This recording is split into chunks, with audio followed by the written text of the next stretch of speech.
चलो yes, let's start with the questions. जल्दी से आ जाओ क्वेश्चंस पे। क्वेश्चन नंबर 1 हेलोएल्केन्स हेलोएरीन्स के क्वेश्चन नंबर 1 से मैं स्टार्ट कर रहा हूँ। कुछ क्वेश्चंस हम लोगों ने डिस्कस कर लिए थे बेटा इन बिटवीन वाले, उसको स्किप करके आगे प्रोसीड करते रहेंगे, तो जल्दी से इसको वाइंड अप करते हैं at the earliest. So starting with question number 1। Page यार मुझे नहीं पता कौन सा है, देख लो। Theoretical question number 1 79 question number 1। तो let's start with the questions. ध्यान से सब सुनेंगे, बहुत इंपॉर्टेंट क्वेश्चंस हैं इस चैप्टर से। मेजरली थ्योरेटिकल क्वेश्चंस ज्यादा पूछता है आपसे, so be ready for the theoretical questions of this chapter. पूछता है, वो वाला टॉपिक है थ्योरेटिकल क्वेश्चंस। ठीक है, चल अरब स्टार्ट कर फर्स्ट क्वेश्चन।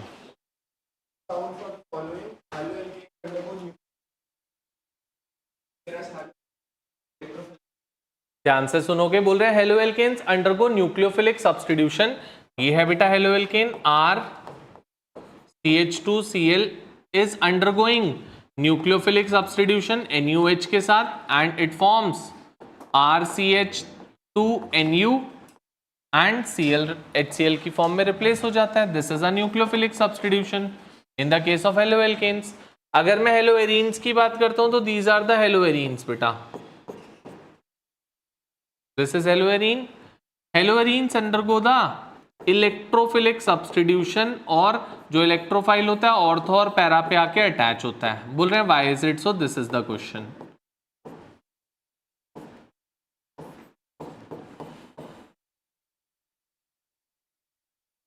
बेटा बिकॉज ऑफ द रीजन जो हेलोएल्केन में कार्बन एटम है, this particular carbon atom in haloalkane is more electron deficient compared to that of the carbon atom in the haloarenes. अगर haloalkane में देखोगे तो इस पे क्या चार्ज होता है? Plus charge.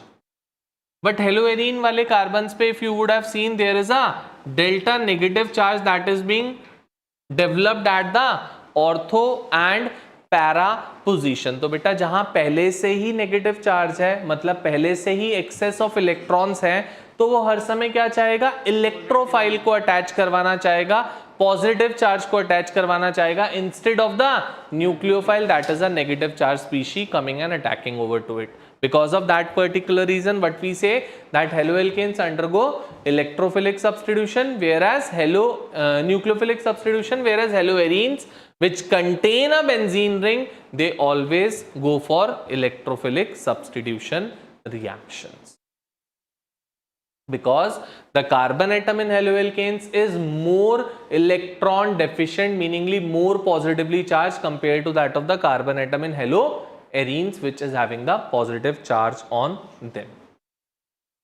समझ गए बात? पक्का?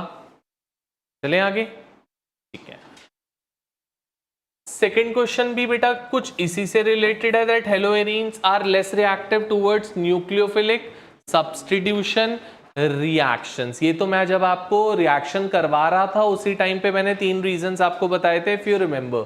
ये रिएक्शन की बात कर रहे हैं वो आपसे। If you reacted with nucleophile, we say that there is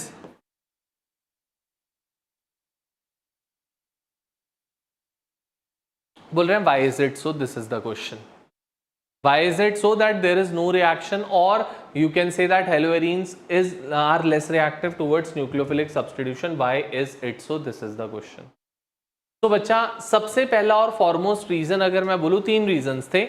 haloarenes basically undergo the electrophilic substitution and not the nucleophilic substitution, because haloarenes में क्या होता है हमारे पास? सबसे पहली चीज रेजोनेंस एग्जिस्ट करता है, एंड रेजोनेंस की वजह से कार्बन हेलोजन बॉन्ड के बीच में क्या आ जाता है? पार्शियल डबल बॉन्ड आ जाता है। तो first reason is partial double bond character due to resonance in it.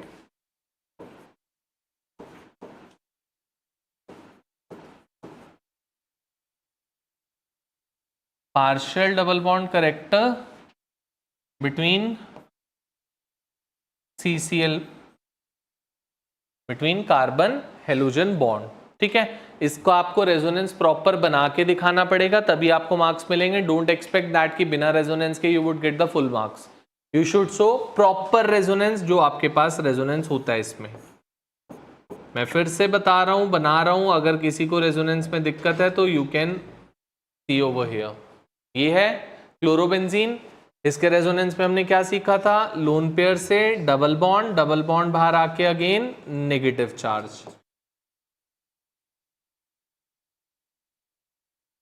क्या हो जाता था? Double bond Cl negative charge plus double bond and double bond. Negative charge से डबल बॉन्ड बाहर आके फिर से नेगेटिव चार्ज।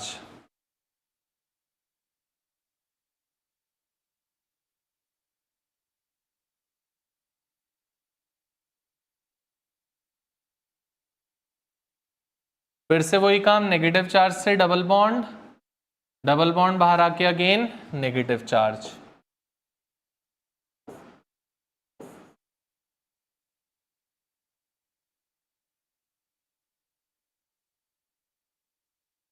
एंड लास्टली बेटा नेगेटिव चार्ज से डबल बॉन्ड वापसी से ऊपर जाएगी to create a negative charge.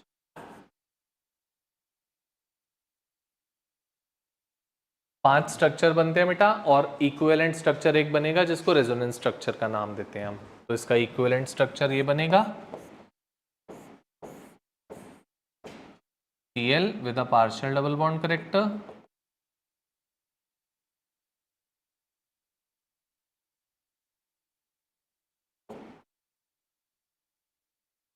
this thing.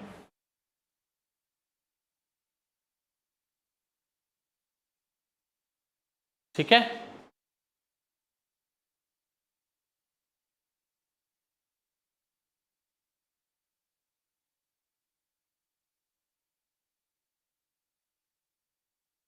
तो पहला रीजन होता है because of the partial double bond character between the CCl bond, this thing is not possible या this thing does not exist. Second चीज, सेकेंड रीजन ये कहता है बेटा that the carbon X bond in the case of haloalkanes क्या होती है? It is carbon sp3x bond होती है बेटा हेलोएल्केन्स में, क्योंकि हेलोएल्केन्स में सिंगल बॉन्ड होती है, हेलोएरीन्स में डबल बॉन्ड होती है, तो that is carbon sp2x bond in the case of haloarenes. तो बेटा क्या सीखा था हमने? दैट कार्बन sp2x बॉन्ड जो होती है वो शॉर्टर होती है और स्ट्रॉन्गर होती है, because of that particular reason इस बॉन्ड को ब्रेक करना is difficult compare to that of to break the bond in haloalkanes. Second reason. Third reason कहता है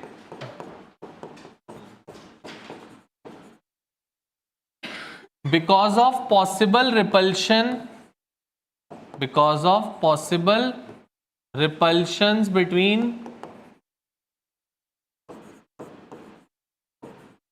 negatively charged arene ring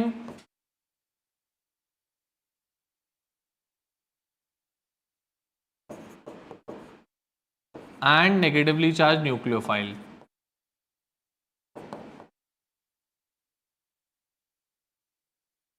दोनों के दोनों नेगेटिवली चार्ज होते हैं, दैट्स वाई न्यूक्लियोफाइल का एरीन को अप्रोच कर पाना या अटैक कर पाना क्या होता है? डिफिकल्ट हो जाता है। Because of that particular reason it is difficult for the haloarene to go for the nucleophilic substitution reactions. Proper 3 points लिखने होंगे, it comes in the 3 marks, direct 3 marks में आ जाता है। तो जब तक तीनों पॉइंट्स प्रॉपरली नहीं लिखोगे you would not be getting 3 marks full. और सेकंड में भी एक्सप्लेन करना पड़ेगा, वहां पे मैंने छोड़ दिया एक्सप्लेनेशन, आप लिखोगे that carbon sp2x bond is shorter and stronger compare to that of carbon sp3x bond because of which it is difficult to cleave और ब्रेक। ठीक है, गो फॉर इट फास्ट।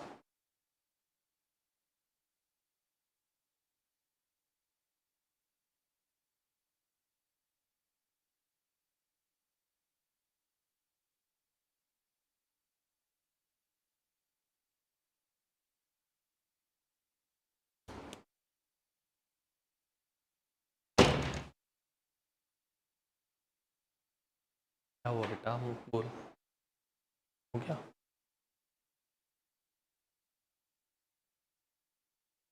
चले आगे।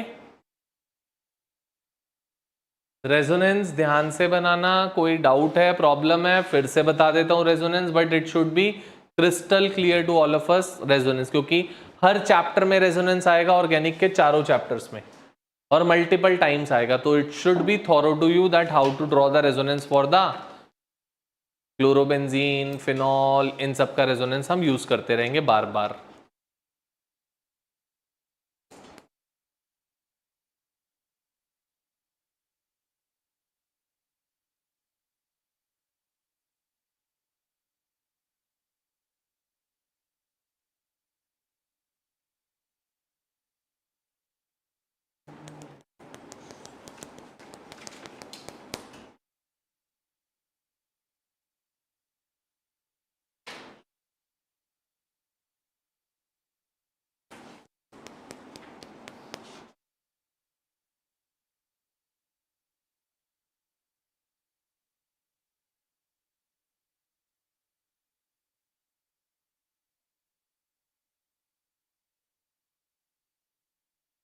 चले बेटा आगे, क्लियर है? Let's move over to question number 3 now. कर लिया नोट डाउन? जल्दी से कर ले, कर लो सर।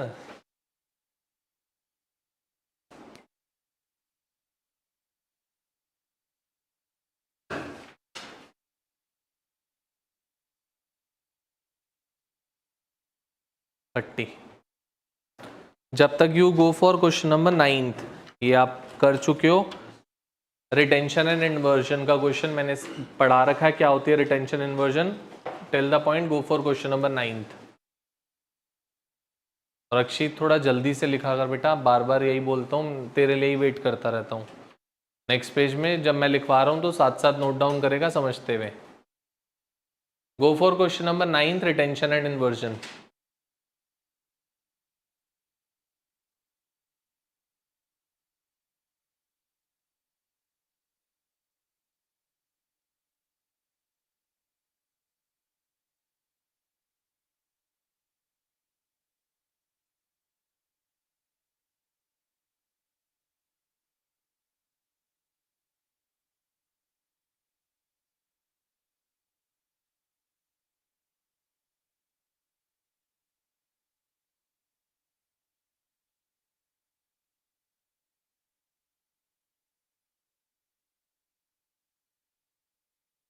क्या बोलते थे, कभी भी न्यूक्लियोफिलिक सब्स्टिट्यूशन अगर हो रही है और उसमें इनकमिंग न्यूक्लियोफाइल जो है it attaches to the same position from where the leaving group have left, then that we call it to be retention.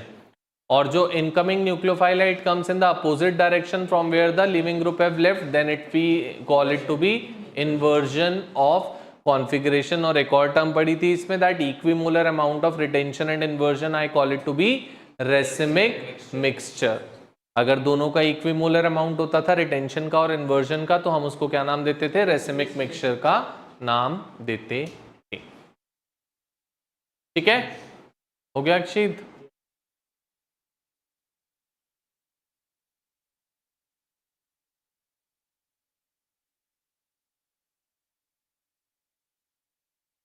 चलो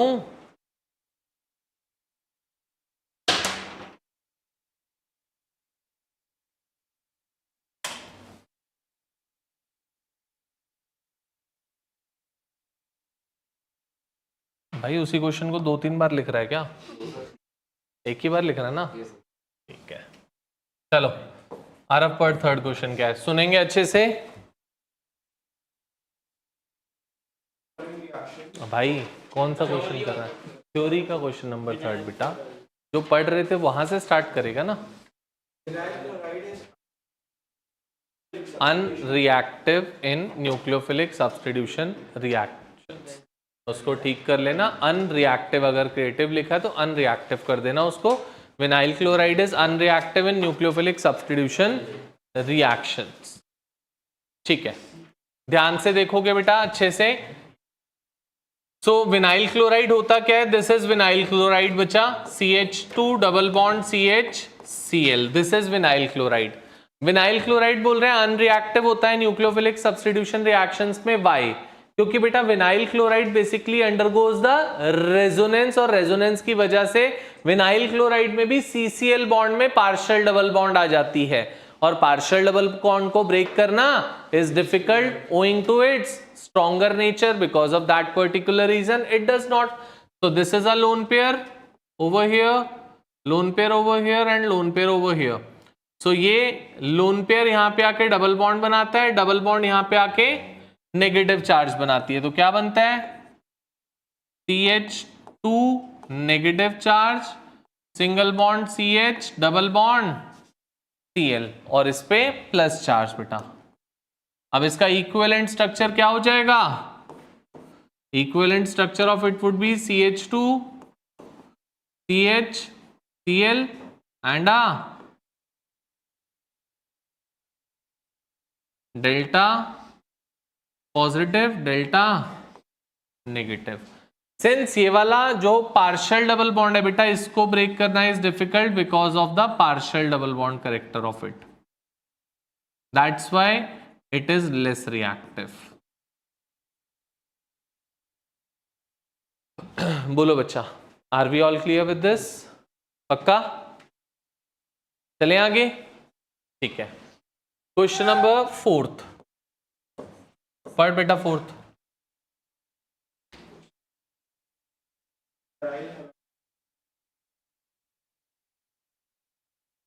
Nucleophilic substitution in aryl halide is facilitated by electron withdrawing group like nitro, or why does nitro group shows its effect only at ortho and para position and not at meta position? That is the question. मैं question याद दिलाता हूं किस context में बात कर रहा है, तो अपने आप ऑटोमेटिकली शायद समझ में आ जाए। देखो हम लोगों ने ये रिएक्शन पढ़ी थी, इफ यू रिमेंबर, क्लोरोबेंजीन है, इसकी जब हम लोगों ने बेटा एक्वस NaOH से रिएक्शन करी थी, that was being taking place at a very high temperature of 623 Kelvin and 300 ATMs because partial double bond होता है, ब्रेक करना डिफिकल्ट होता था। बट अगर आप हाई टेम्परेचर प्रेशर पे रिएक्शन करते थे फॉलोड बाय एसिडिफिकेशन, तब आपको क्या मिल जाता था? OH मिलता था। ऐसा ही था ना? और मैंने क्या सिखाया था, अगर इस रिएक्शन को आपको माइल्डर करना है, रिएक्शन थोड़ी इजी करनी है, तो what we can do, one of the factor was the possible repulsion factor, that is यहां पे जो delta negative delta negative delta negative charge आता है, अगर हम इस डेल्टा नेगेटिव चार्ज को डिक्रीज कर दें या न्यूट्रलाइज कर दें तो रिएक्शन वुड बिकम इजियर। यही था। और उसके लिए हम क्या करते थे? We attach the electron withdrawing group like nitro groups. यहां पे हम अगर विड्रॉइंग ग्रुप लगा लेते थे तो रिएक्शन बिकम्स इजियर। वही क्वेश्चन पूछ रहा है, why is it so? Because nitro group is an electron withdrawing group and if it is being attached to the position where the electron density is very high, then it would withdraw the electron density from there and the reaction would become easier. This is the question what they are telling us. तो अगर इस position पे बेटा Cl, अगर मैं तीनों पे NO2 लगा लेता था, इफ यू रिमेंबर, तो वो नॉर्मल वार्म वाटर से भी रिएक्शन हो जाती थी। तो हम क्या कहते थे? First aqueous NaOH with warm water followed by acidification, जिससे हमें क्या मिलता है? अरे क्या हो गया? OH, NO2, NO2 and NO2. So why this happens? Because nitro is a withdrawing group. It withdraws the electron charge density from the position where the negative charge is very high. So if we attach it either at ortho or at para, it would withdraw the electron density from there, making the reaction to be easier. समझ गए बात अच्छे से? और पूछ रहा था why do nitro group shows its effect at ortho and para? क्योंकि बेटा जब नेगेटिव चार्ज ही ऑर्थो पैरा पे है तो ऑफ कोर्स सी बात है विड्रॉइंग ग्रुप ऑर्थो पैरा पे अटैच करोगे तभी तो वो अपना इफेक्ट दिखा पाएगा, अदरवाइज तो इफेक्ट दिखा पाना पॉसिबल ही नहीं है।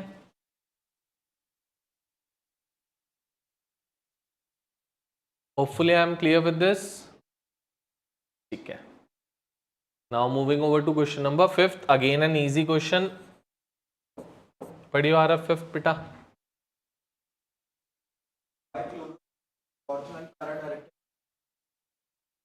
Why chlorobenzene is ortho-para-directing in electrophilic aromatic substitution reactions? बेटा पहली बात, क्लोरोबेंजीन का अगर मैं रेजोनेंस देखता हूं तो क्लोरोबेंजीन के रेजोनेंस पे you can clearly see that the negative charge is being developed either at ortho position और एट द पैरा पोजीशन. तो बेटा जब नेगेटिव चार्ज ऑर्थो पैरा पे आ रहा है तो इलेक्ट्रोफाइल क्या होता है? Negative charge loving group. तो नेगेटिव चार्ज लविंग ग्रुप तो वहीं पर जाके अटैक करेगा ना जहां पे नेगेटिव चार्ज होगा, and negative charge is at the ortho and para. Because of that particular reason we say that chlorobenzene is ortho para directing towards electrophilic substitution reactions. ये है. अगर मैं क्लोरोबेंजीन दिखाऊं तो ये, और इसके चार्जेस दिखाऊं तो delta plus, delta minus, delta minus, delta minus. और if I go for the reaction किससे, दैट इज इलेक्ट्रोफिलिक सब्स्टिट्यूशन, तो हमारा प्रोडक्ट क्या बनता है? Two products we get, Cl with an electrophile and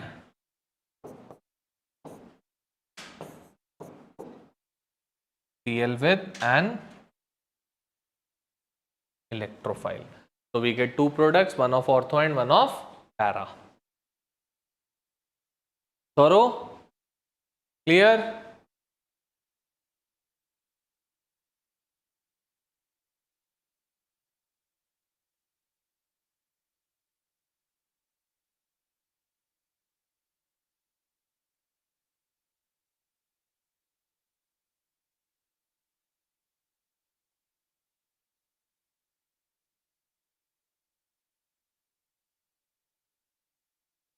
para वाला मेजर होता है, ऑर्थो वाला माइनर होता है. चले मिटा आगे. अक्षित जल्दी लिख यार. और सबने लिख लिया है.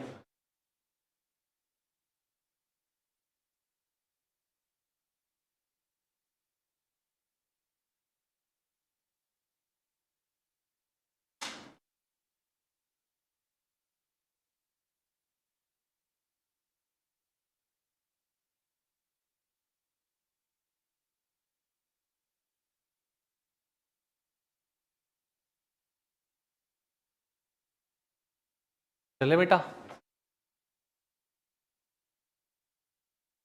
चल, let's go for the next question. Question number 6. Very very very very very very, जितना वेरी जोड़ सको दैट मच इंपॉर्टेंट क्वेश्चन. ठीक है, ध्यान से सुनोगे. क्वेश्चन नंबर 6 पढ़ दोस्त जल्दी से. हाँ,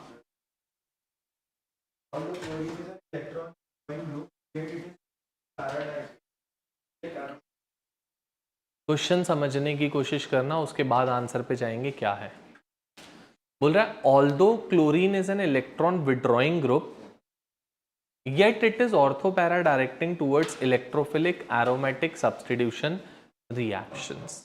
क्या कहना चाह रहा है बेटा? एक हमारा लॉजिक होता है, रूल होता है. क्या कहता है वो? बोलता है कि कोई भी अगर इलेक्ट्रॉन विड्रॉइंग ग्रुप की बात करें तो electron withdrawing groups are always meta directing in nature, but chlorine is a withdrawing group, but then also it is ortho para directing. Why is it so? It's a contradictory बात कि withdrawing group होने Meta directing चाहिए, but chlorine withdrawing group है फिर भी वो ortho para directing है. Why? What is the reason behind that? Give reason. Question समझ गए? It should have been meta directing, but it is ortho para directing. Why? ये कहना चाह रहे हैं आपसे क्वेश्चन में. अब देखो बेटा, क्लोरोबेंजीन में दो इफेक्ट्स होते हैं. एक होता है आपके पास रेजोनेंस इफेक्ट, दूसरा होता है उसमें inductive effect. Through inductive effect it withdraws the electron charge density from the benzene ring, and through resonance effect it donates the electron charge density on the benzene ring. तो ध्यान से देखोगे इधर, so let's say for example chlorobenzene है बेटा, ये मैं उसके दोनों इफेक्ट्स आपको दिखा रहा हूं. क्लोरोबेंजीन ये है, मान लो क्लोरोबेंजीन में आपके पास क्या चीज कह रहे हैं, दैट क्लोरोबेंजीन इज, ये अगर मैं इंडक्टिव इफेक्ट की बात करूं,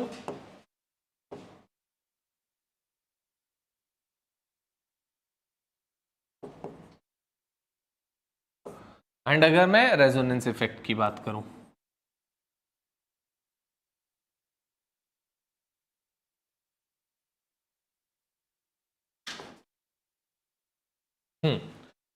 थ्रू इंडक्टिव इफेक्ट क्या कहता है, क्लोरोबेंजीन क्या करता है बेटा, इलेक्ट्रॉन चार्ज डेंसिटी को विड्रॉ करता है बेंजीन रिंग से. This is basically N electron withdrawing effect. Electron withdrawing effect, ये इलेक्ट्रॉन डेंसिटी को विड्रॉ करने वाला इफेक्ट है. And resonance is basically the electron donating effect. ये इलेक्ट्रॉन डोनेटिंग का काम करता है यहां पे. तो through inductive effect chlorobenzene would try to withdraw the electron charge density from benzene ring. benzene ring से electron charge density को withdraw करने की कोशिश करेगा, owing to which अगर वो benzene ring से electron charge density खींचेगा तो अपने ऊपर क्या चार्ज लाएगा, नेगेटिव, और benzene ring की हर पोजीशन पे बेटा क्या लाएगा, हाँ या ना, कोई दिक्कत किसी को इसमें. अब बेटा अगर क्लोरोबेंजीन पे पॉजिटिव चार्ज आ रहा है बेंजीन की हर पोजीशन पे, तो क्या इलेक्ट्रोफाइल का अटैच करना इजी होगा या डिफिकल्ट होगा? क्यों होगा बेटा? इलेक्ट्रोफाइल क्या होते हैं? They are the negative charge loving groups. Negative charge loving groups, तो यहाँ पे नेगेटिव चार्ज तो है ही नहीं, तो मतलब इलेक्ट्रोफाइल का अटैक करना वुड बी, तो क्या मैं कह सकता हूं through inductive effect, through inductive effect it destabilizes all the positions of benzene ring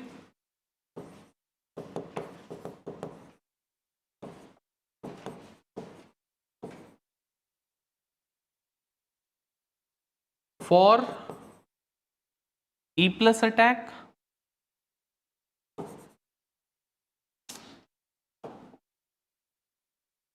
for E plus attack, या कह सकता हूं मैं डीएक्टिवेट्स, मैं डीस्टेबलाइज ना बोल के बोल देता हूं डीएक्टिवेट्स ऑल द पोजीशंस. मतलब हर पोजीशन को वो डीएक्टिवेट कर रहा है ना, वो नहीं चाह रहा कि अटैक हो पाए इसकी वजह से, so it deactivates all the positions of the benzene ring.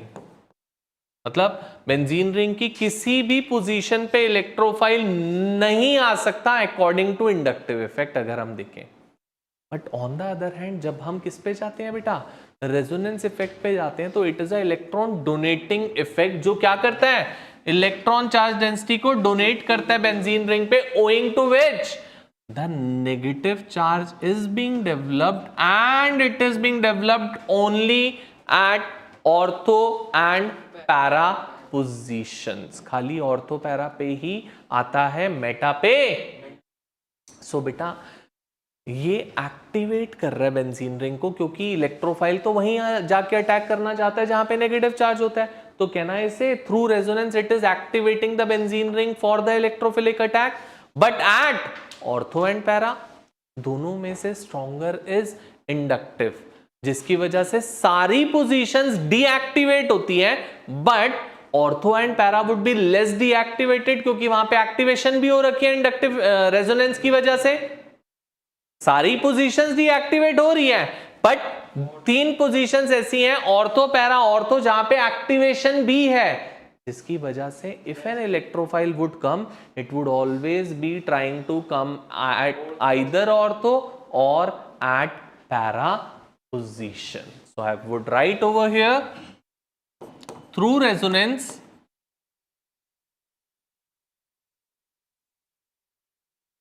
It activates the benzene ring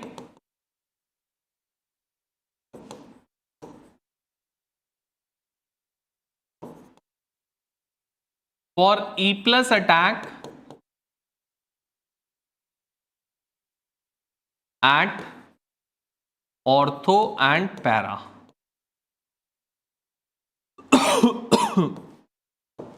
बोलो मेरे बेटा, कैसे होगा बेटा मेटा पे? रेजोनेंस मेटा पे कैसे होगा? आपने रेजोनेंस बना के देखा, उसमें नहीं देखा नेगेटिव चार्ज कहां पे आता है? रेजोनेंस तो पूरा हमने बनाया ना यार, मेटा पे तो आता ही नहीं नेगेटिव चार्ज। ये मैं अपनी मर्जी से थोड़ी ना लिख रहा हूं, ये तो हमने जो रेजोनेंस बनाया उसके अकॉर्डिंग मैंने लिखा था। Clear to be all? अच्छे से पक्का? Very very very very important question, question number 6। और ये दोनों इफेक्ट आपको एक्सप्लेन करने पड़ेंगे, then only you can proceed further. समझ गए? चलें आगे, चलो आगे बढ़ते हैं, आ जाओ जल्दी से। Question number 7th, RF part 7th question.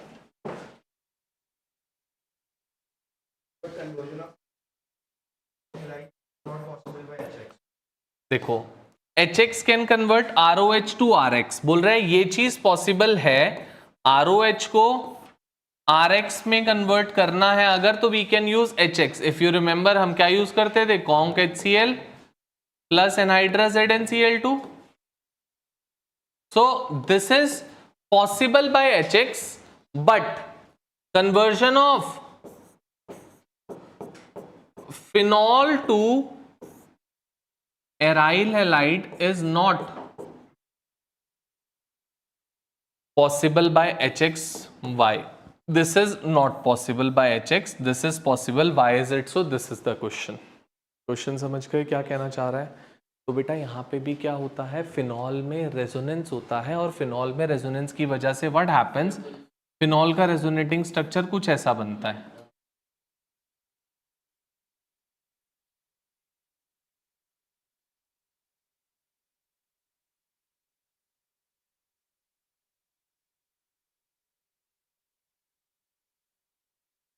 ये होता है बेटा फिनॉल का रेजोनेटिंग स्ट्रक्चर, जैसे क्लोरोबेंजीन का था, सिमिलर मैनर में फिनॉल का है।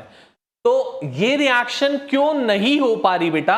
क्योंकि अगेन यहां पे देखो, there is a partial double bond character, और पार्शियल डबल बॉन्ड को ब्रेक करना डिफिकल्ट होता है, that's why this reaction is not possible.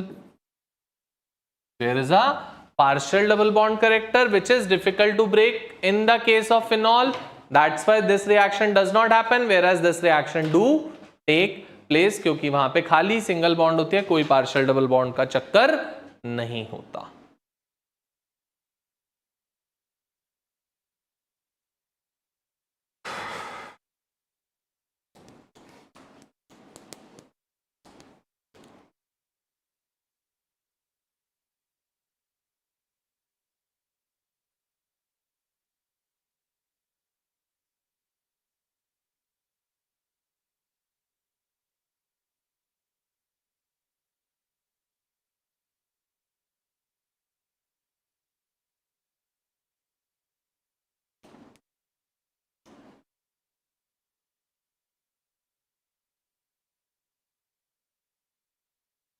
समझ गए बच्चे? क्लियर है सबको?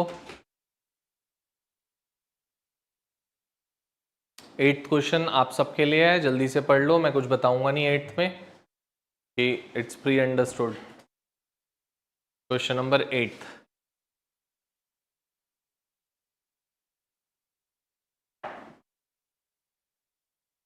नाइन्थ क्वेश्चन आप पहले से ही कर चुके हो, 8th पढ़ लो जल्दी से, फिर आगे चलते हैं 10th पे। Noted everyone this thing? मुझे हो गया? चलो क्वेश्चन नंबर 10th पे आऊंगा, 8th जल्दी से पढ़ लो। I would be starting with 10th, again a good question, question number 10th।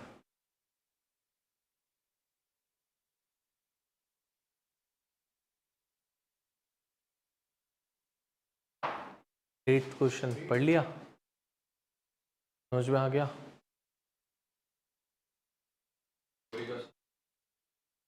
बेटा चैप्टर में रिएक्शन पार्ट उतना ज़्यादा नहीं है या इजी है पार्ट रिएक्शन, तो इस चैप्टर में से थ्योरी के चांसेस ज़्यादा होते हैं, बस ज़्यादा आते हैं कम आते हैं वाली कोई बात नहीं। पॉसिबिलिटी है थ्योरी भी आ सकता है, रिएक्शंस भी आ सकते हैं, बट ज़्यादा पॉसिबिलिटी रहती है कि क्वेश्चन थ्योरी से पूछ सकता है, बट आते दोनों हैं, कन्वर्जन भी आती हैं।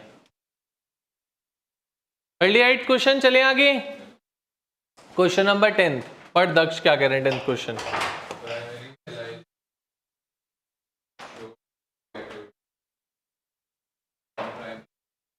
बहुत अच्छे से सुनना क्या बोल रहे हैं। Primary allylic and benzylic halide show greater reactivity through SN1 mechanism than primary alkyl halide, explain. पहली बात तो प्राइमरी एलाइलिक और प्राइमरी बेंजाइलिक हैलाइड होता क्या है वो हमें पता लगना चाहिए। तो प्राइमरी एलाइलिक, एलाइलिक क्या सिखाया था मैंने? बीटा और गामा में double bond. So shall I write it like this? Can I say this to be primary allylic? Double bond is in beta and gamma, alpha, beta, gamma. Beta gamma में double bond आ रही है, that's why it is allylic. और अगर benzylic की बात करूं तो benzylic भी सेम होता है बेटा, ये देखो बीटा और गामा में वहां पे भी डबल बॉन्ड होती है, बस बेंजीन रिंग के साथ। This is benzylic. सर कैसे? अब देखो बेटा बेंजाइलिक में this is alpha, this is beta, this is gamma, beta gamma में डबल बॉन्ड आ रही है अगेन। तो बोल रहे हैं प्राइमरी एलाइलिक और बेंजाइलिक हैलाइड ज्यादा रिएक्टिव होते हैं through SN1 mechanism compare to that of primary alkyl halide. Primary alkyl halide ये हो गया बेटा CH3, CH2, CH2, Cl, जहां पे कोई डबल बॉन्ड नहीं होगी, कुछ नहीं होएगा, that is primary alkyl halide. पहले तो बोलो क्वेश्चन समझ में आ गया, क्या कहना चाह रहा है हमसे, तब मैं आंसर पे चलूंगा। मैंने बोला कि ये दोनों ज्यादा रिएक्टिव होते हैं SN1 मैकेनिज्म के through compare to that of primary alkyl halide. Why? This is the question. समझ गए? अब सबसे पहली और फॉरमोस्ट बात, if you remember the SN1 reaction proceeds through 2 steps. It's a 2-स्टेप मैकेनिज्म जिसमें पहले स्टेप में कार्बोकेटायन बनता था और कार्बोकेटायन की स्टेबिलिटी का ऑर्डर था 3 degree, 2 degree. 3 degree is more reactive compare to that of 2 degree compare to that of. तो बेटा कभी भी SN1 मैकेनिज्म से अगर वो हमें बात कह रहे हैं तो we need to think about the stability of carbocation, कि कितना स्टेबल कार्बोकेटायन बन रहा है। जिसमें जितना ज्यादा स्टेबल कार्बोकेटायन बनेगा वो उतना ज्यादा रिएक्टिव इन नेचर होगा। तो इन दोनों में बेटा जो कार्बोकेटायन बनता है वो ज्यादा स्टेबल बनता है compare to that of this carbocation. क्यों? Because of resonance. देखो कैसे, अगर मैं दोनों का कार्बोकेटायन बनाऊं तो यहां से ये Cl हटेगा तो इस कार्बन पे पॉजिटिव चार्ज आ जाएगा, ऐसे ही यहां से ये Cl हटेगा तो इस कार्बन पे positive charge, that would be the carbocation. तो allylic carbocation would be this CH2 double bond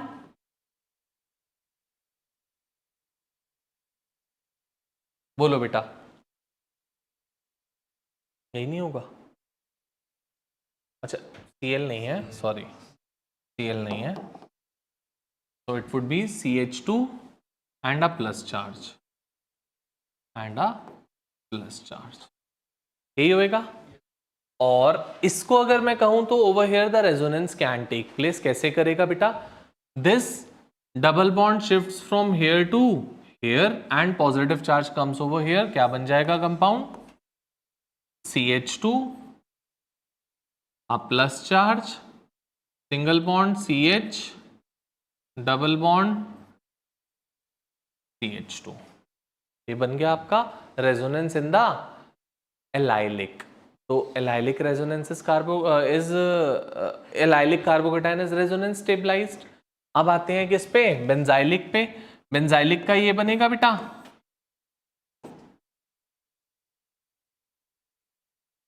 बोलो, would this be the case?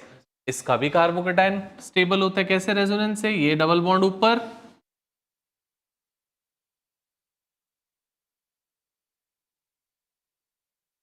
Positive charge comes down, फिर ये डबल बॉन्ड ऊपर, positive charge comes again down,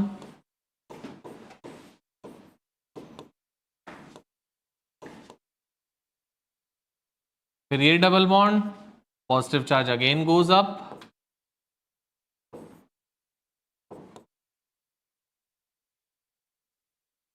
and lastly बेटा ये double bond यहां से यहां पे and positive charge again goes up.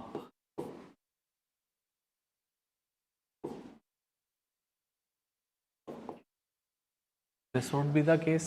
So you can clearly see जितना ज्यादा चार्ज का मूवमेंट होता है उतना वो कंपाउंड स्टेबल होता है. तो इसमें देखो 5 रेजोनेंस स्ट्रक्चर्स बन रहे हैं, मतलब चार्ज की मूवमेंट बहुत ज्यादा है तो कंपाउंड उतना ज्यादा स्टेबल होगा. तो the carbocation in both of these are resonance stabilized compare to that of the carbocation in this, जो कि बिल्कुल रेजोनेंस स्टेबलाइज्ड होएगा ही नहीं, क्योंकि उसका तो स्ट्रेट फॉरवर्ड ये कार्बोकेटायन बन जाएगा, उसमें तो रेजोनेंस बनेगा ही नहीं, ये बनेगा इसका कार्बोकेटायन, एंड इसमें कहीं रेजोनेंस हो ही नहीं सकता इस कंपाउंड में.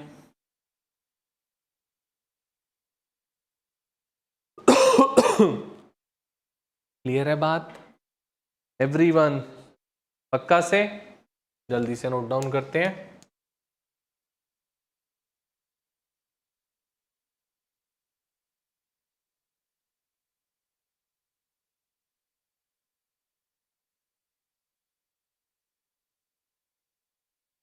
हाँ जी, क्वेश्चन नंबर 18 क्या कह रहे हैं दक्ष? पढ़ 18 क्वेश्चन. हाँ बेटा.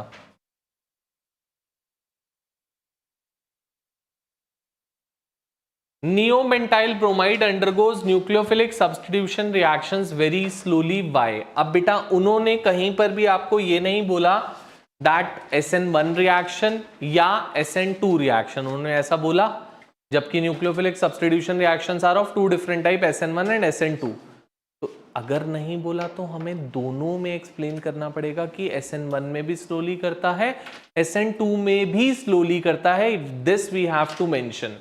क्यों? रीजन बताना पड़ेगा दोनों में ही क्यों स्लोली करता है. पहली बात, neopentyl bromide is this. Neo मैंने क्या सिखाया था? एक कार्बन पे 3 CH3, this is neo. Pentyl बोला है बेटा, पेंटाइल के लिए क्या चाहिए होता है? कितने कार्बन एटम चाहिए होते हैं? 5. अभी कितने हैं? 4.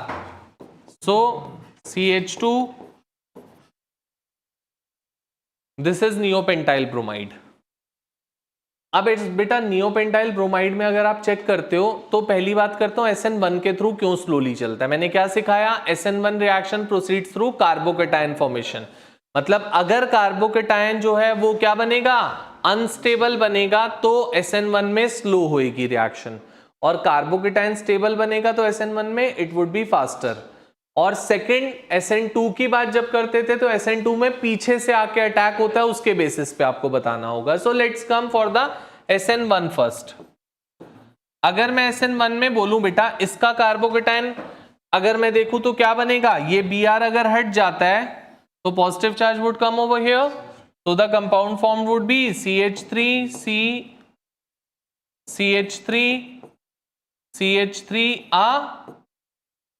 सॉरी इस पे नहीं होएगा, CH2 and a plus charge, ये होगा.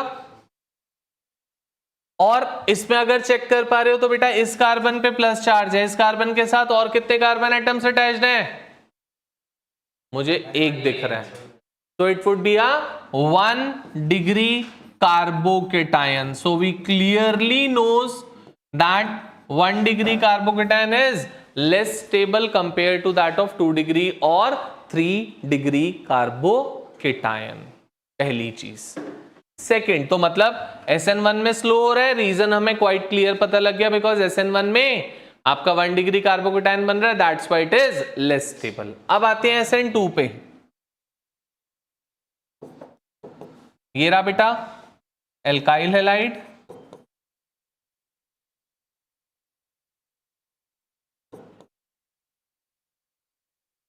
दिस. अब अगर न्यूक्लियोफाइल आके अटैक करना चाह रहा है बेटा तो कहां से करेगा? From the back side. वो यहां से आके अटैक करना चाहेगा फ्रॉम हियर, और इधर तो बेटा पहले से ही एक बड़ा ग्रुप बल्की ग्रुप अटैच हो रखा है।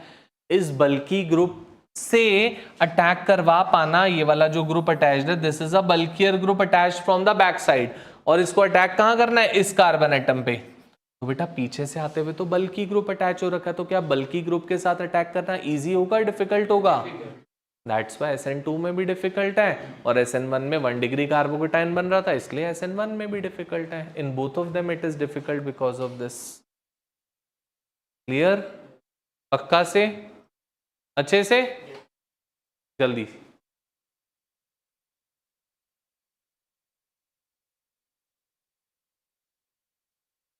जल्दी से बेटा। क्या बेटा? रिएक्शन हो सकता है but it would take more time, slow होएगी रिएक्शन, कहने का मतलब ये है 1-2 घंटे हो गए बेटा। क्लियर? बेटा हर क्वेश्चन में कॉन्सेप्ट इन्वॉल्व है, रट्टा मारने की कोशिश करोगे नहीं कर पाओगे, क्लियर बोल रहा हूं। जब पढ़ोगे तो भी रट्टा मत मारना, मल्टीपल टाइम्स रीड करना कि वो कह क्या रहे हैं। अगर आप 50% भी नोट्स की लैंग्वेज लिख दोगे, 50% अपनी भी लिख दोगे, इट वर्क्स। और तुम पहले ही सारी अपनी भाषा यूज करोगे जिसमें इंग्लिश भी तुम्हें अच्छे से लिखने नहीं आती, तो वो नहीं हो पाएगा। ठीक है? इसलिए try to read it multiple time so that you can get the hang of it, that answer कहता क्या है। चले?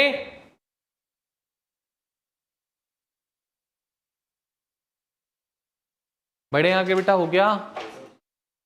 चलो let's come over to next question, question number 19। Question number 19। Aarav पढ़ 19 क्वेश्चन।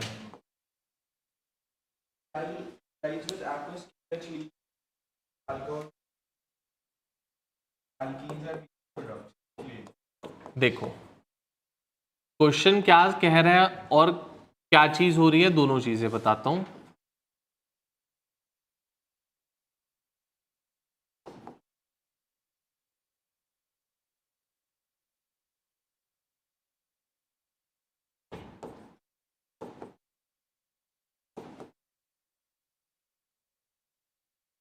सुनना अब अच्छे से, क्वेश्चन क्या कह रहा है।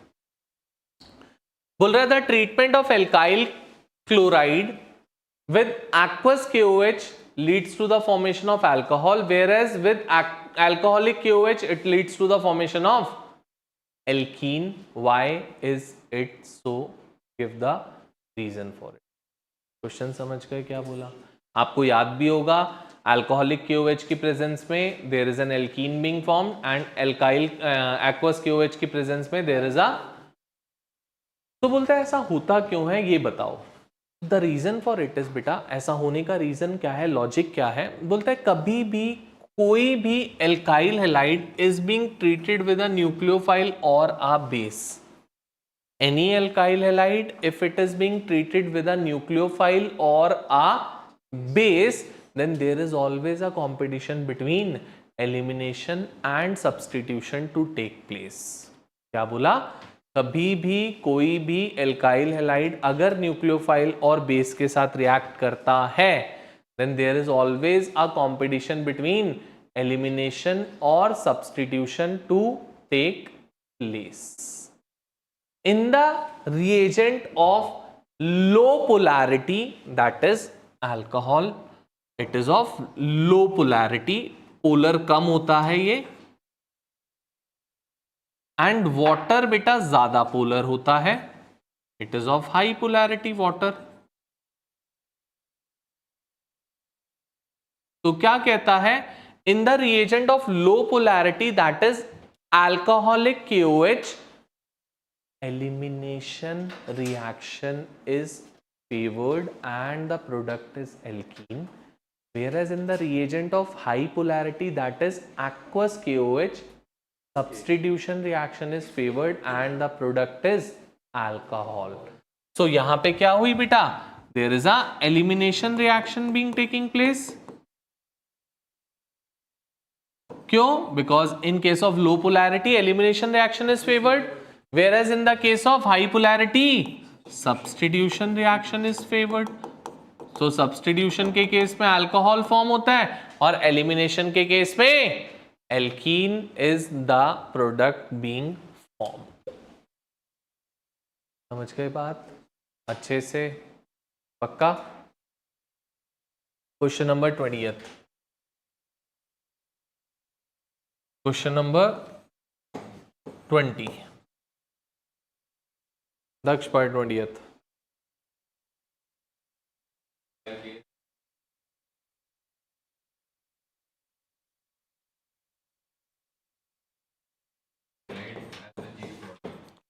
याद है ये रिएक्शन? KCN एंड AgCN अलग अलग दो रिएक्शंस की बात कर रहा है. बोल रहा है कभी भी हेलो एल्केन अगर KCN के साथ रिएक्ट करता है तो you get a cyanide as major product, that is this. And जब वो AgCN के साथ रिएक्ट करता है तो you get isocyanide as main product, that is this. This is cyanide, alkyl cyanide.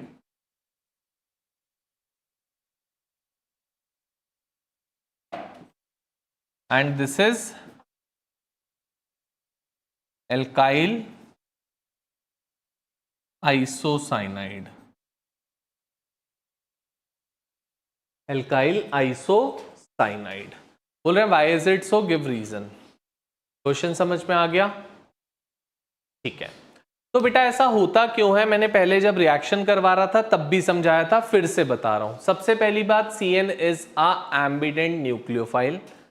And ambident nucleophiles में there are two attacking sites, but at a time only one is being involved in the bond formation. So CN can attack from carbon as well as CN can attack from nitrogen. But in the case of KCN, which is predominantly ionic in nature, वो aqueous solution में जाके आपको क्या देता है? K plus and Cn minus. तो बेटा Cn minus में carbon as well as nitrogen both are in a position for the bond formation, but bond formation takes place from carbon side and not from nitrogen side because carbon carbon bond is more stronger compare to that of carbon nitrogen bond. That's why the compound formed is alkyl cyanide, whereas AgCN is covalent in nature. तो ये solution में जाके break नहीं होता और खाली nitrogen के पास ही possibility होती है बॉन्ड फॉर्म करने की, कार्बन के पास होती ही नहीं है because nitrogen is having a lone pair of electron present on it. Because of that particular reason the attack takes place from nitrogen side and the major product formed is alkyl isocyanide. Major product formed is alkyl isocyanide. Am I clear? अच्छा.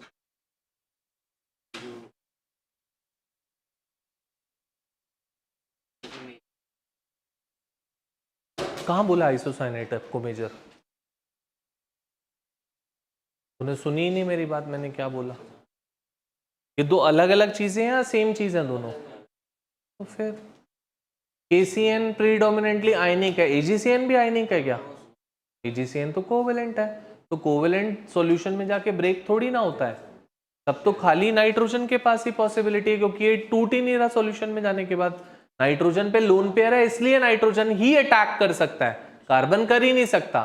But यहां पे दोनों के पास possibility थी. चाहता तो वो C से भी कर सकता है, चाहता तो वो N से भी कर सकता है, बट अटैक कहां से होता है? C से, क्योंकि कार्बन कार्बन बॉन्ड ज्यादा स्ट्रॉन्गर होती है compare to that of carbon nitrogen bond. That was the reason. सिर्फ आइसोसाइनाइड की बात होगी और KCN डालने पे it would be a cyanide that is being formed. Got it? Again an important question, teachers favourite question this one theoretical questions में. हाँ, question number 20th.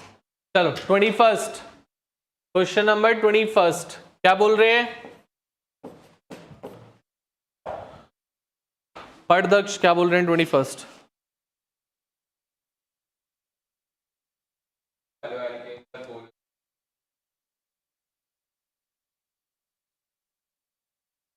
Although haloalkanes are polar in nature, yet they are slightly soluble in water, whereas soluble in organic solvents. Explain. Question बहुत easy है, हमने एक बात सुनी है, सीखी है, समझी है हर समय, that polar dissolves polar, non polar dissolves non polar. अब बेटा हेलोएल्केन्स पोलर होते हैं तो उनको वाटर में इजीली डिसॉल्व कर जाना चाहिए, बट वो कह रहे हैं वाटर में वो डिसॉल्व नहीं कर पाते या कम डिसॉल्व करते हैं, स्लाइटली सॉल्युबल होते हैं, whereas they are more soluble in the case of organic solvents which are non polar in nature, जबकि हेलोएल्केन्स को नॉन पोलर रिएजेंट में डिसॉल्व नहीं करना चाहिए, ऐसा ही है ना, बट फिर भी वो डिसॉल्व कर पाते हैं, क्यों? बिकॉज ऑफ द रीजन बेटा, अगर हेलोएल्केन को वाटर में डिसॉल्व करना है, meaningly haloalkanes need to break the hydrogen bonding in water molecule. Haloalkanes को वाटर मॉलिक्यूल में हाइड्रोजन बॉन्डिंग ब्रेक करनी पड़ेगी, और हाइड्रोजन बॉन्डिंग ब्रेक करने के लिए the amount of energy that is being required is very high, and that energy is not easily available in the chemical bond formation, क्योंकि जितनी energy bond break करने में लग रही है उससे कम एनर्जी रिलीज होती है जब हेलोएल्केन वाटर में डिसॉल्व कर जाते हैं तब। तो मतलब सप्लाइड ज्यादा है, रिलीज्ड कम है, और जहां पर भी मुझे एनर्जी सप्लाई करके कोई रिएक्शन करनी पड़ रही है वो हर समय नॉन फिजिबल होगी या कम स्टेबल होएगा वो रिएक्शन का हो पाना। बट जहां पर मुझे एनर्जी रिलीज होके मिलेगी that would be a very very favourable condition. So organic solvent में कोई हाइड्रोजन बॉन्डिंग नहीं है, तो अमाउंट ऑफ एनर्जी जो मुझे उनकी बॉन्ड को ब्रेक करने में लग रही है उससे ज्यादा अमाउंट ऑफ एनर्जी रिलीज हो जाती है जब हेलोएल्केन ऑर्गेनिक सॉल्वेंट में डिसॉल्व करते हैं तब। तो वाटर में हाइड्रोजन बॉन्डिंग ब्रेक करने के लिए amount of energy required is very high, instead the amount of energy released is very low, whereas organic solvent में बॉन्ड ब्रेक करने के लिए amount of energy required is low, whereas higher amount of energy is being released when they dissolve in it. एक बार question number 21 पढ़ भी लो जल्दी से so that it should be clear. Go for it fast. 21st question.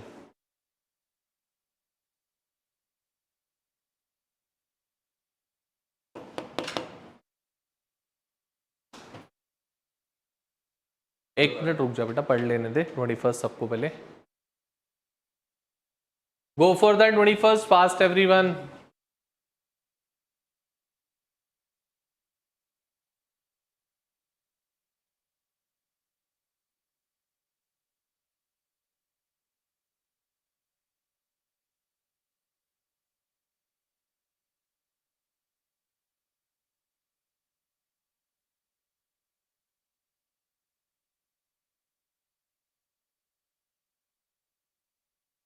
हो गया?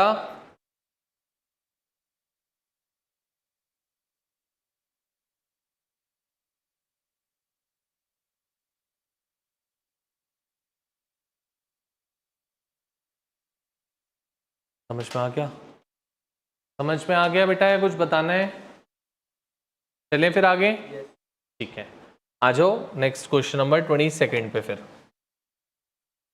Question number 22। हाँ बेटा पढ़ जरा 22 क्या कह रहे हैं।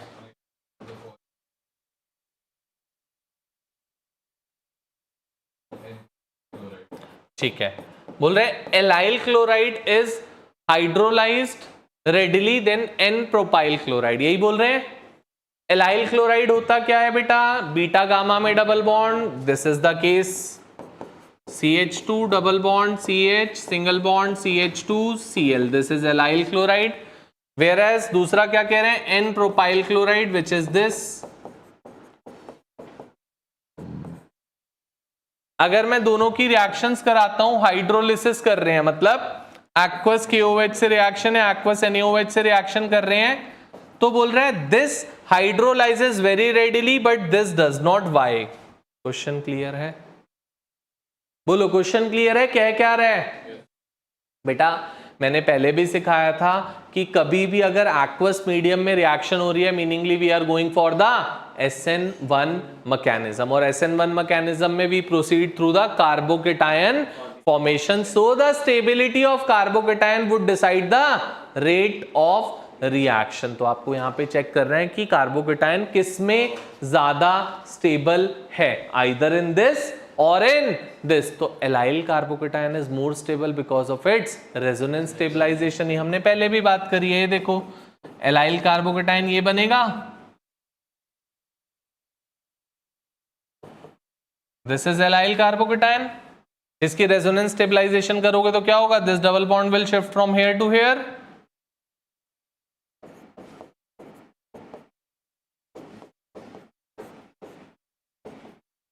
Whereas this is not possible in this N-propyl. Because of that particular reason, allyl fast होता है and N-propyl slow होता है. Got it? Second part बोल बेटा क्या है?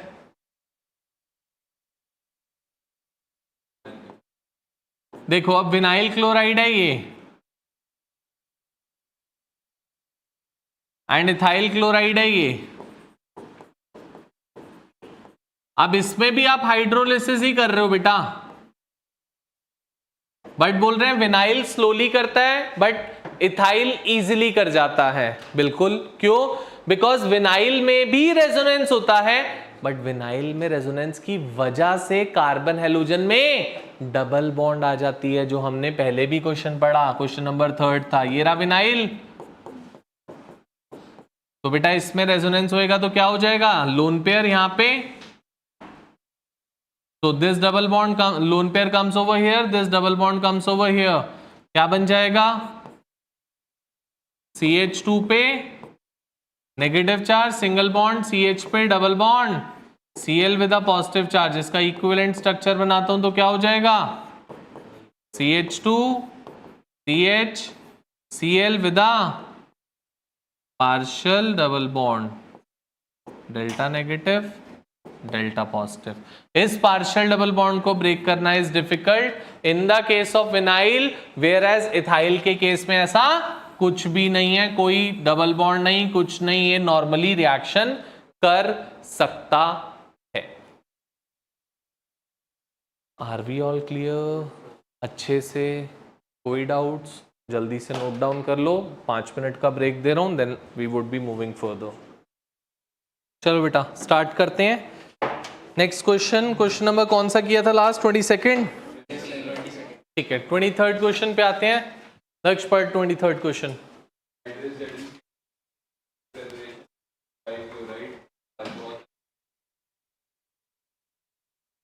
तो ये फर्स्ट रिएक्शन जो हमने करी थी बेटा, एनहाइड्रस ZnCl2 जो आपने यूज किया था. They are asking why do we use anhydrous ZnCl2 over there. So you can check over there. It's a very easy one and we have discussed at that time also. पढ़ लो एक बार क्या है.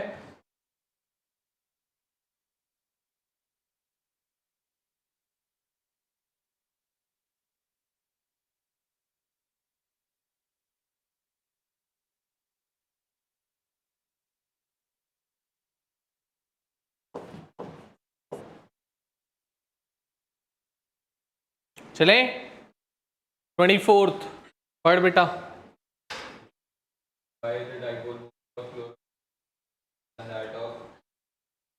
सुनना बेटा अच्छे से, इंपॉर्टेंट क्वेश्चन है. सबसे पहली बात तो डाइपोल मोमेंट होती क्या है. क्या बेटा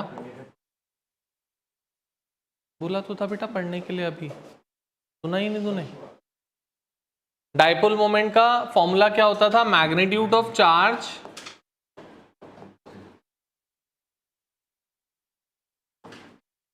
into distance. This is the formula for dipole moment. तो बोलते हैं dipole moment of cyclohexyl chloride is more compared to that of the chlorobenzene. Why is it so? This is the question. तो बेटा ये रहा chlorobenzene हमारे पास, whereas ये रहा cyclohexyl chloride. पहली बात बेटा chlorobenzene में there is resonance. resonance की वजह से there is a partial double bond character over here. And there is a delta positive delta negative charges over here in the chlorobenzene. But बेटा cyclohexyl chloride में पूरी single bond है. पहली चीज ये सिंगल बॉन्ड, और दूसरी चीज कोई पार्शियल डबल बॉन्ड, मतलब कोई पार्शियल चार्ज नहीं है, कंप्लीट चार्ज होता है. So magnitude of charge as well as distance both are more in the case of cyclohexyl chloride, क्योंकि बेटा पार्शियल डबल बॉन्ड की जो लेंथ होती है वो छोटी होती है compare to that of a single bond. Single bond बड़ी होती है, पार्शियल डबल बॉन्ड छोटी होती है, तो डिस्टेंस कम हो गया. और जब डेल्टा चार्ज आ रहा है, डेल्टा का मतलब 1 से कम चार्ज, इस पे पूरा +1 पूरा -1 आता है, यहाँ पे 1 से छोटा चार्ज आ रहा है, तो मैग्नीट्यूड ऑफ चार्ज भी कम हो गया और डिस्टेंस भी कम हो गया. दोनों in the case of chlorobenzene, which are more in the case of cyclohexyl chloride. Cyclohexyl chloride का ज्यादा है, क्लोरोबेंजीन का कम है.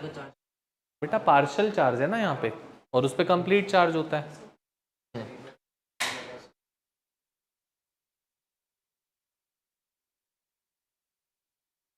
पार्शियल है, उसमें पार्शियल का मतलब 1 से कम होता है बेटा. डेल्टा मींस 1 से छोटा चार्ज, दैट्स व्हाई. हाँ जी, ठीक है, क्लियर. ठीक है, सेकंड पार्ट पे आते हैं. बोल बेटा. ये भी हम क्वेश्चन किया था हमने. ग्रिग्नार्ड्स रिएजेंट हर समय एनहाइड्रस कंडीशन में प्रिपेयर होना चाहिए. क्यों?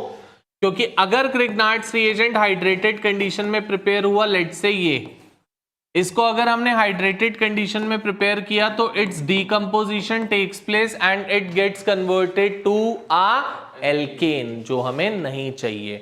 क्या हो जाएगा?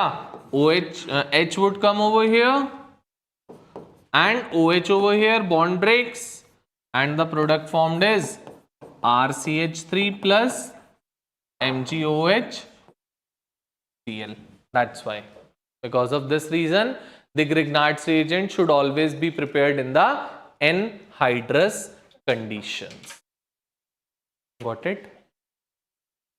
चलो क्वेश्चन नंबर 25 पे आएंगे.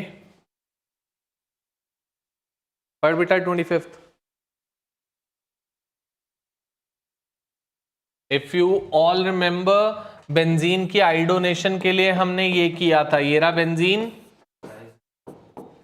ये इसको अगर आइडोनेट करना था तो we have used I2 in presence of HNO3 और HiO4 which act as the oxidizing agents, if you remember. ऐसा क्यों था? Because this was a reversible reaction. इसको इरिवर्सिबल बनाने के लिए हम लोगों ने क्या किया था? ऑक्सीडाइजिंग एजेंट यूज किए थे, HNO3 और HiO4. That's why the idonation of benzene ring is not done separately. It is being done with an oxidizing agent so that the reaction should not move in the backward direction. It should only move in the forward to make it a single headed reaction. ठीक है, चलो question number 26. तो enantiomers क्या होते थे? enantiomers are the compounds which rotates the plane of polarized light in opposite direction or different directions. One of them rotated towards right, which we call it to be dextrorotatory. Other rotated towards left, which we call it to be levorotatory. D और L दोनों को हम क्या कहते हैं? enantiomers का नाम देते हैं. और ऑप्टिकल आइसोमर्स भी यही चीज होती हैं जो प्लेन ऑफ पोलराइज्ड लाइट को अपोजिट डायरेक्शन में रोटेट करते हैं. क्लियर? चलो आगे. What is racemic mixture? Racemic mixture क्या होता था बेटा? Racemic mixture is the equimolar mixture of retention and inversion. Retention और इन्वर्जन के इक्विमोलर मिक्सचर को हम क्या बोलते थे? Racemic mixture. And it is optically active in nature. हाँ बोलो. एक ही बात, आप एनांटियोमर्स लिखो, आप इन्वर्जन रिटेंशन लिख लो, आपकी मर्जी है. And it is optically inactive in nature. Inactive बेटा, रेसिमिक मिक्सचर तो इनएक्टिव होता था. चले आगे. नेक्स्ट बेटा, D and L. D is dextrorotatory, which rotates the plane of polarized light towards right. L is levorotatory, which rotates the plane of polarized light towards left. चलो चलो आगे. C plus of a carbocation be a chiral center. बोल रहे हैं क्या ये C plus can it be a chiral center? Chiral centre क्या होता था बेटा? जिस कार्बन पे चारों के चारों ग्रुप्स अटैच्ड आर डिफरेंट। तो बेटा can it be a chiral centre C plus? Can C plus be a chiral centre? yes or no and why?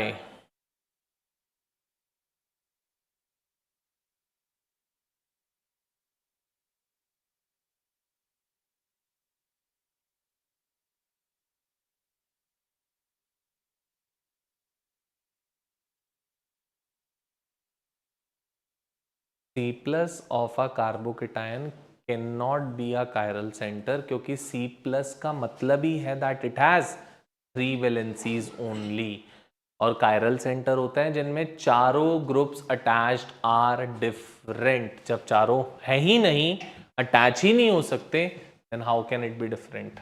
Can it be? That's why C plus of a carbocation cannot act as a chiral center. Got it? आगे कौन सा question है बेटा? Ethyl chloride is a gas which is this CH3 CH2 Cl, whereas ethyl iodide is liquid at room temperature.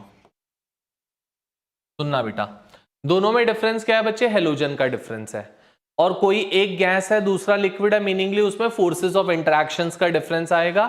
जिसमें forces strong होएंगी वो क्या होएगा?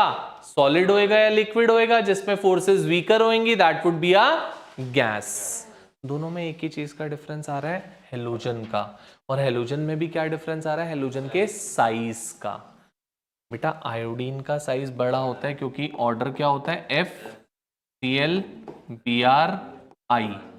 इसका साइज बड़ा है बच्चा, और साइज बड़ा होने से एक टर्म आती है जिसको हम बोलते थे वैंडर वॉल फोर्सेस। शायद अगर 11th में पढ़ी हो, याद हो तो, साइज बड़ा होने से, सरफेस एरिया बड़ा होने से एक फोर्स इफेक्ट होती है जिसको हम बोलते हैं वैंडर वॉल फोर्सेस। सो सरफेस एरिया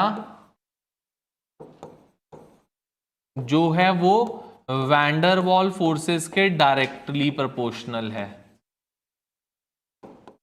सो बेटा अगर वैंडरवॉल फोर्सेस ज्यादा होंगी, जो कि किस में है ज्यादा? आयोडीन वाले केस में, तो उसमें इवेंचुअल सी बात है फोर्सेस ज्यादा है तो it would be acting as a liquid और solid compare to that of chlorine वाला केस जिसमें फोर्सेस वीकर है क्योंकि सरफेस एरिया कम है। ठीक है, पक्का? चले आगे, क्वेश्चन नंबर 31।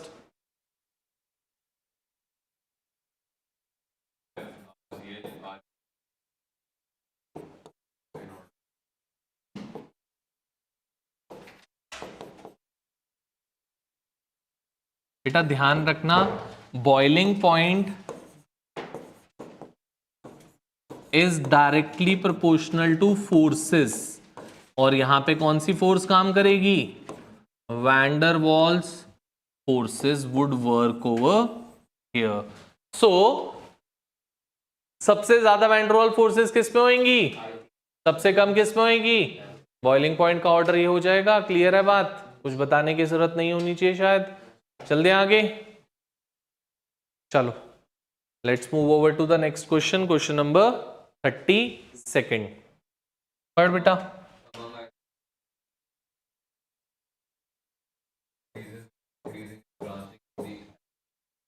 देखो बोल रहे हैं अमंग आइसोमेरिक एल्काइल हैलाइड, मतलब 3 आइसोमर्स बना लेता हूं एल्काइल हैलाइड्स के, लेट से दीज। एक आइसोमर है एन ब्यूटाइल क्लोराइड, एक आइसो बना लेता हूं इसका,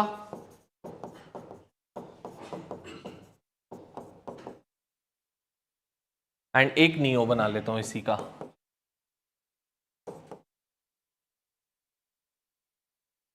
बेटा तीनों में आप एक डिफरेंस देख पा रहे हो, मुझे दिख रहा है सरफेस एरिया का डिफरेंस।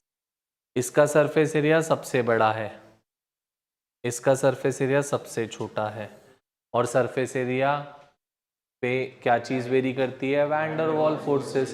तो मतलब सबसे हाईएस्ट वैंडर वॉल फोर्सेस, सबसे हाईएस्ट बॉइलिंग पॉइंट, इसका because boiling point is directly proportional to van der Waals forces and van der Waals forces are directly proportional to surface area.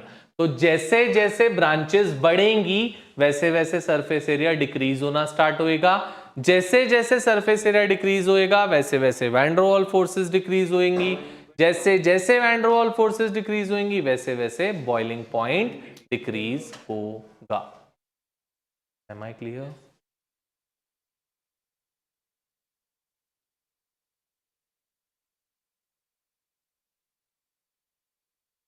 अरे यार कैसी बात कर रहा है, इसका सरफेस देख, जो सरफेस एरिया क्या होता है, the area in contact with the surface. तो ये जब स्ट्रेट चेन कंपाउंड है तो वो ज्यादा सरफेस ऑक्यूपाई करेगा या स्फेरिकल कंपाउंड? नहीं करेगा ना, इसलिए. चले आगे 33rd.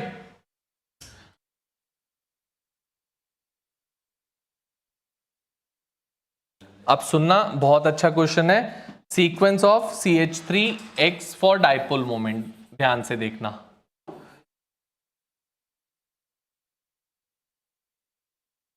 देखो डाइपोल मोमेंट दो चीजों पे डिपेंड करती है, मैं यहां पे लिख भी चुका हूं, मैग्नीट्यूड ऑफ चार्ज और, तो बेटा मैग्नीट्यूड ऑफ चार्ज और डिस्टेंस में मैग्नीट्यूड ऑफ चार्ज किसका ज्यादा होता है?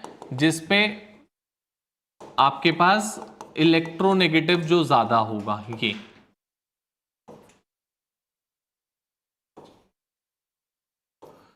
सबसे ज्यादा इलेक्ट्रोनेगेटिव होता है fluorine, then chlorine, then bromine, then iodine. उसके अकॉर्डिंग मैग्नीट्यूड ऑफ चार्ज आ रहा है. और डिस्टेंस किसका ज्यादा होता है? जिसका साइज, तो सबसे बड़ा साइज किसका है? सो डिस्टेंस वाला फैक्टर का क्या हो जाएगा order? It would B CH3I, CH3Br, CH3Cl and CH3F. ठीक है, ठीक है.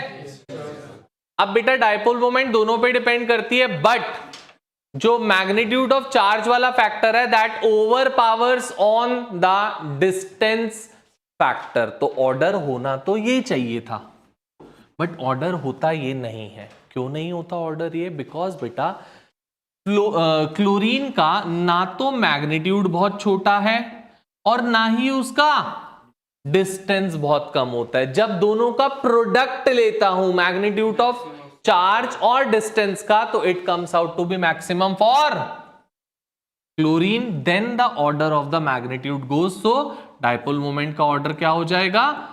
CH3Cl, then CH3F, then CH3Br, then CH3I.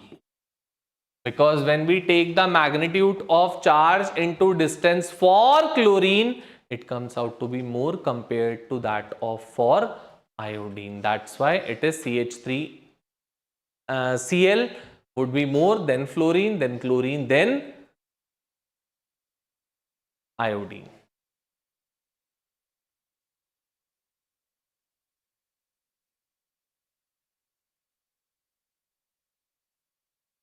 तो वो तो फ्लोरीन भी उसके पास ही है, क्लोरीन भी तो पास है दोनों साइड में. देखो मैग्नीट्यूड ओवर पावर करता है, मैंने क्या बोला? मैग्नीट्यूड ओवर पावर करता है. तो Cl का ज्यादा होने के बाद जो मैग्नीट्यूड वाला फैक्टर है उसके अकॉर्डिंग काम चलेगा.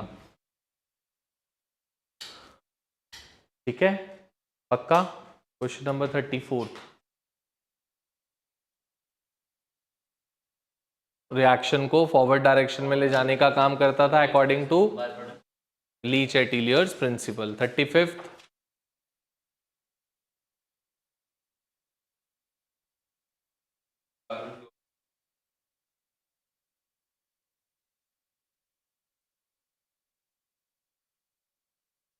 सामने है आपके, क्योंकि डाइपोल मोमेंट खाली मैग्नीट्यूड पे डिपेंड नहीं करता, it depends upon the magnitude as well as distance. So magnitude जरूर से फ्लोरीन का ज्यादा है, बट जब मैग्नीट्यूड और डिस्टेंस का प्रोडक्ट लेते हैं that comes out to be more for chlorine. ठीक है, 37th है 36th है 36th.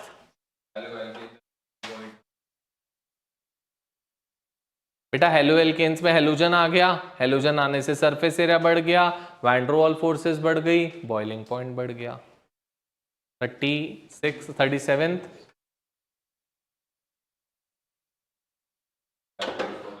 TCl5 और SOCl2 में से कौन प्रेफर्ड होता है? ये हमने मेरे ख्याल से पढ़ रखा है अच्छे से। हायोनील, this reacting it with PCl5 तो PCl3 ClCl, bond breaks from here, compound formed is CH3 CH2Cl plus POCl3 plus of HCl, which is in gaseous form. Whereas on the other hand, CH3 CH2OH reacting it with SOCl2 SOClCl, bond breaks from here, compound formed is CH3 CH2Cl plus SO2 gas plus. So since thionyl chloride में दोनों के दोनों byproducts are the gases which escape out from the reaction vessel, leaving behind the main product, which is not the case with PCl5. That's why we prefer to go for thionyl chloride, that is SOCl2. Clear है बात? पक्का? और शायद उसके बाद कोई ऐसा question है नहीं जो मुझे बताने की जरूरत है, और सब मैंने करा रखा है। ये भी वैसे करा ही रखा था, ऐसा कुछ नहीं था कि ये नहीं कराया था, but else after this everything you have did with me only reactions में ही। तो officially we can say that this particular chapter is now being done. So in the next class I would be starting off with our next chapter in the next class. ठीक है? Next class में